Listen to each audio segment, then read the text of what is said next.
The divergence in colonization motives between Virginia and New England largely centers around economic versus ideological underpinnings. Specifically, Virginia's colonization was primarily driven by economic pursuits.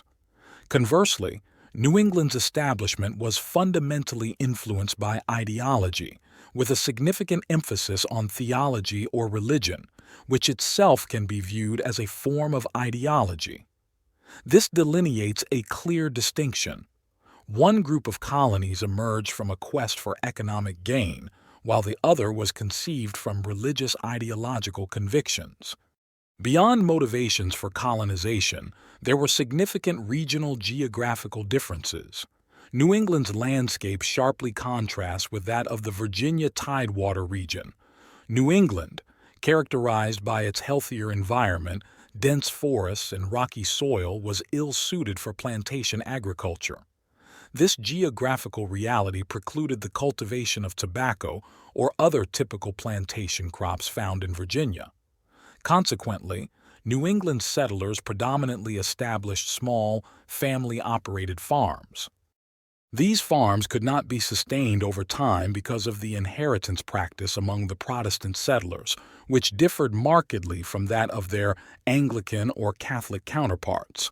Traditionally, European inheritance through the Middle Ages was governed by the principle of primogeniture, where the eldest son inherits the entire estate, a practice that ensured the consolidation of wealth and estates within aristocratic families.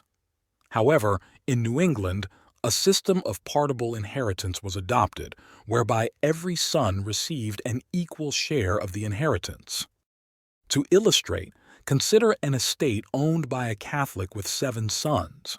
Upon his death, only the eldest son would inherit the estate, thus maintaining its unity and ensuring its perpetuation within the family. This mechanism was a cornerstone for the intermarriage among aristocracy in Europe, aimed at preserving estate cohesion. In contrast, Protestant settlers in New England divided an estate equally among all descendants. For example, if a settler had 4 sons, the estate would be subdivided into 4 equal parts, each son receiving a portion. This division process, repeated over generations, could eventually result in the land parcels becoming too small to sustain the families. This transition to partible inheritance had profound implications for the colonial New England economy.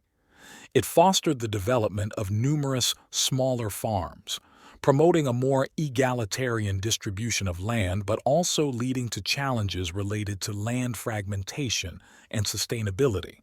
This system of inheritance, alongside the region's geographical characteristics, shaped the distinctive economic landscape of New England, contrasting with the plantation-based economy prevalent in regions like Virginia.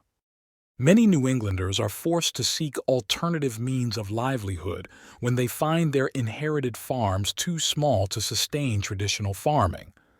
Imagine being in Massachusetts during the 17th or 18th century, faced with the dilemma of seeking financial stability without the option of farming. There was always the temptation to move west seeking new lands, but westward expansion presented its own set of challenges, notably the presence of formidable Native American nations in territories claimed by France. Given these constraints, limited farming opportunities, and the complexities of moving west, many people turned their sights towards urban areas in search of employment. This shift led to the emergence of more mercantile economic activities. Timber logging surfaced as a viable industry, capitalizing on the abundant forests. This industry played a crucial role in shipbuilding, providing essential materials like masts. Consequently, shipbuilding burgeoned into a significant industry. Commercial fishing also emerged as another cornerstone of the New England economy, with Boston evolving into an important trade hub. In reality, Boston became notably central to the slave trade during much of the 18th century, with the English slave trade largely anchored in the city. Thus, we observe the development of a modernizing economy in New England, distinctly shaped by its geographical constraints and the ingenuity of its inhabitants in adapting to these limitations. The economic development of New England mirrors similar developments toward modernization in England. Please proceed to answer the questions in the assignment on Canvas. If you have any questions, you can post them in the open forum discussion or contact the professor using Canvas email.